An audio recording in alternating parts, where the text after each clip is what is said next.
Buenas tardes, Michelle. Vamos a trabajar las figuras del lenguaje.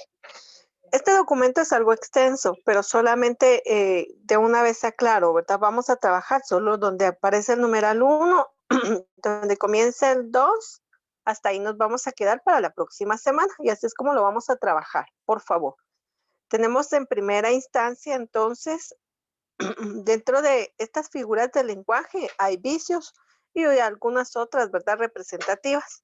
Recordemos que un vicio va a ser una forma de expresión incorrecta.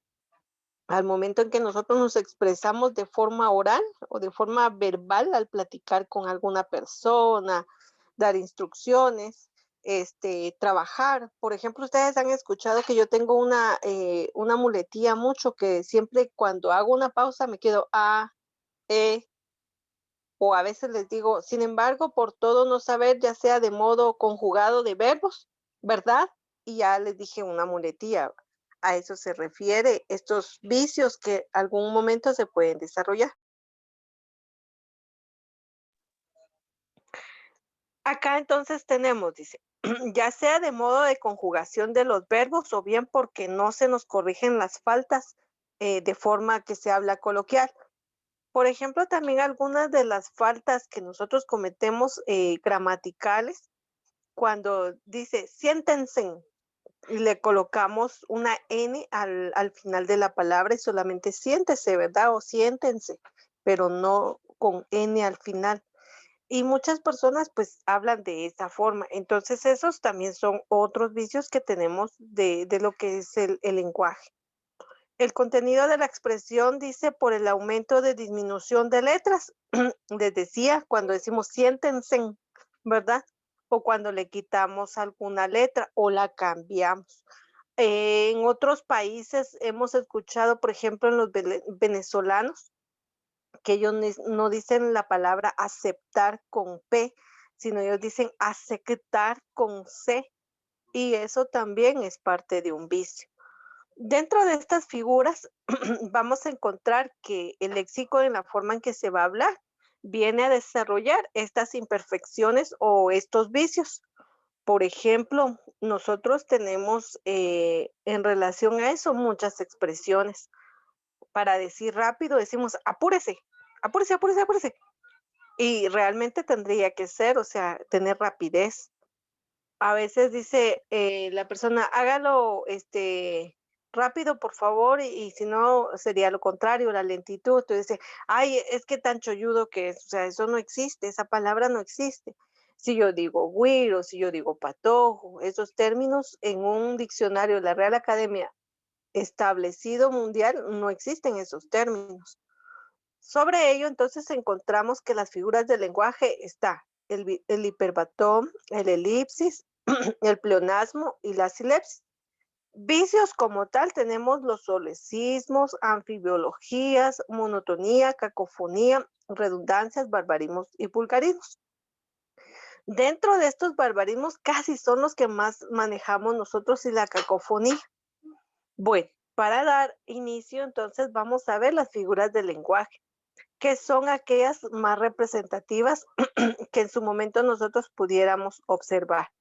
Entonces acá dice, estas cuatro figuras literarias son el hiperbatón, el pleonasmo, elipsis y silepsis, aunque no son del todo, dice, utilizadas en poesía, sino en situaciones imperceptibles o aquellas que en un momento requieran ese énfasis como tal. Dentro de estas figuras vamos a encontrar entonces al hiperbatón. Tenemos en el idioma español para construir oraciones, pese a que existen reglas de un orden gramatical o de un orden en cuanto a los elementos, nosotros tenemos que desarrollar cada una de esas posiciones. Nosotros regularmente siempre hablamos de acuerdo a la expresión de oraciones lógicas. Y ustedes saben muy bien, ¿verdad? Que nosotros siempre decimos, Ana y Pedro fueron al parque, ¿verdad? Difícilmente fueron al parque Ana y Pedro. Entonces siempre colocamos a los sujetos antes y luego al predicado. Ese es un orden que nosotros regularmente siempre mantenemos. Entonces acá dice, No obstante, observamos algunos ejemplos para comprender los usos de esta figura literaria. Nuevamente, hiperbatón. Usos cotidianos, el verbo antes del sujeto. Oración normalmente estructurada, la puerta se cerró tras de sí. Y otra persona cuando o empleamos el hiperbatón, entonces mencionamos antes el verbo y dice, se cerró tras de ti la puerta. O sea, a eso es a lo que nosotros determinamos un hiperbatón, cuando nosotros colocamos un verbo o una acción antes del sujeto. Era lo que les decía al inicio, Ana y Pedro fueron al parque, pero difícilmente decimos, fueron al parque Ana y Pedro. O sea, siempre mencionamos a un sujeto y después el predicado. Es lo que nosotros hacemos. También el adjetivo antes del sustantivo. La estructura normal dice, el día no fue tan frío como pensé. Entonces podríamos cambiar, ¿verdad? La oración del hiperbatón acá como tal. Entonces dice, no fue frío el día como pensé. Es decir, antes nuevamente, ¿verdad? En este caso mencionamos el adjetivo y luego, ¿verdad? Un sustantivo como tal. En el adverbio antes del verbo es más notorio en oraciones de un sujeto desinencial. Recuerden entonces que habíamos dicho, ¿verdad? Que regularmente siempre colocamos antes, en este caso, el sujeto y después el verbo. Entonces acá con el hiperbatón vamos a encontrar, dice, esperó su llegada febrilmente él. O sea, ¿a quién nos estamos refiriendo él, verdad? Bueno, entonces aquí vamos a cambiarlo. Dice, febrilmente esperó su llegada. Mm, casi que no se comprende mucho. Nosotros estamos acostumbrados a tener un orden específico. Cuando cambiamos o invertimos este orden es cuando nosotros estamos destinando la misma oración, solamente que cambiamos algunos elementos y a eso específicamente le vamos a llamar hiperbatón. También se puede dar con los pronombres. En este caso, que cuando los empleamos como sométese, decimos me, ¿verdad? Para decir en relación mía. Para la otra persona, cuando es tú, ¿verdad? Decimos te salió, ¿verdad? Ya nosotros estamos dirigiéndonos a otra persona. Normalmente dice, te lo voy a decir, voy a decírtelo, ¿verdad? Entonces ya cambiamos totalmente. Dice, nos lo estuvo contándonos, ¿verdad? Pero casi no, esta parte es la que nosotros difícilmente empleamos, más sin embargo, se pertenece totalmente a una estructura clara, pero pertenecen al hiperbatón. En el pleonasmo como tal, se refiere a utilizar palabras redundantes para enfatizar la expresión, o en un discurso, en una poesía o en algunos casos. El pleonasmo siempre, lamentablemente, ¿verdad? En este caso hay muchas personas que lo desarrollan. Dice, por ejemplo, Señor, nos besas con tu beso. Si ya dijo nos besas con, o sea, ya se refiere a dar un beso como tal, ¿verdad? O sea, es como que redundante decir, fuimos al parque yo y Andrea. O sea, de todas formas, cuando dije fuimos, estoy involucrada dentro de ese paseo o de esa acción. Entonces, ahí hay que tener mucho cuidado con el pleonasmo. Dice, temprano madrugó la madrugada. Definitivamente, si fue temprano, fue de madrugada. Y todavía madrugó, ¿verdad? O sea, estamos redundando en estas situaciones.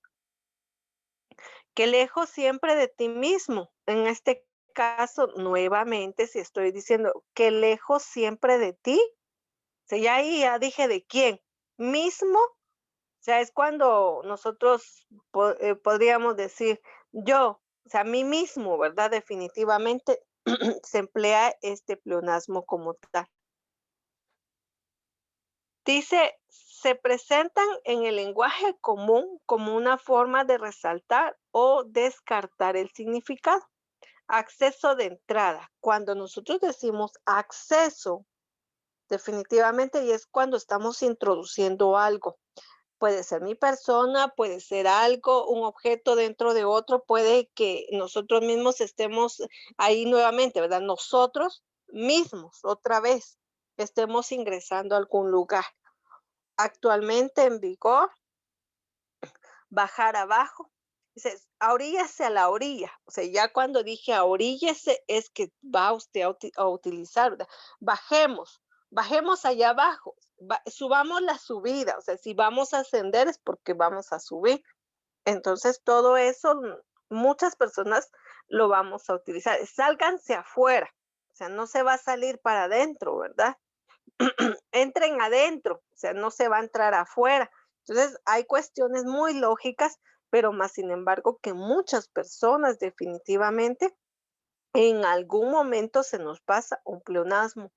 No quiera decir, ¿verdad? Que sea de una vez algo tan fatal, pero sí representa una reproducción incorrecta dentro del lenguaje. Entonces, sobre ello es que nosotros podemos observar, ¿verdad? Estas palabras.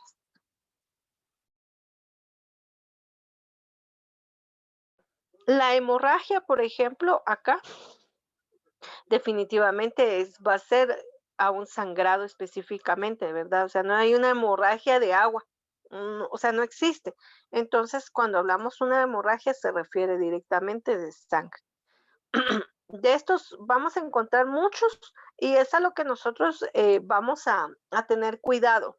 Evitarlos sería lo más lógico, evitarlos sería lo más adecuado para poder, nuevamente, vean, un pleonasmo, o sea, más, ya le estoy sumando, ¿verdad? Y adecuado definitivamente estamos hablando que es lo correcto.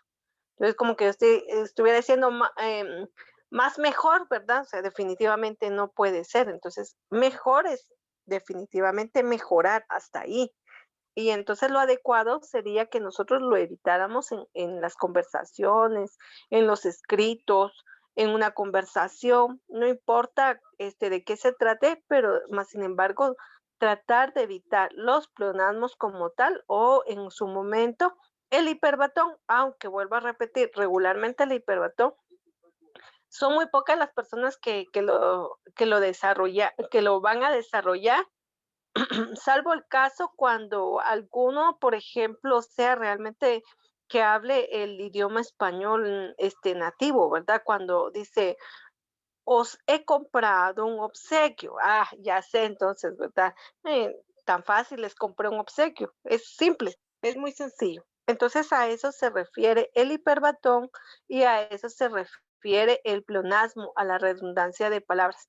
El pleonasmo nosotros fácilmente lo hemos, escuchado, más de alguien que transite en la calle ha escuchado que siempre va a haber alguna persona que maneja un microbús y que tenga una persona que le apoye. Le dice, a la orilla, ¿verdad? O sea, ya me dijo, ¿verdad? Redundante la palabra. A eso se refiere. Entonces, por favor, estos son los temas que vamos a trabajar, que son parte de los vicios y las figuras del lenguaje. El numeral uno, hasta dónde finaliza el ejemplo del pleonasmo, porque el numeral 2 es para la próxima clase. ¿Alguna duda con respecto al tema? ¿Algo que deseen agregar? ¿Alguna inquietud?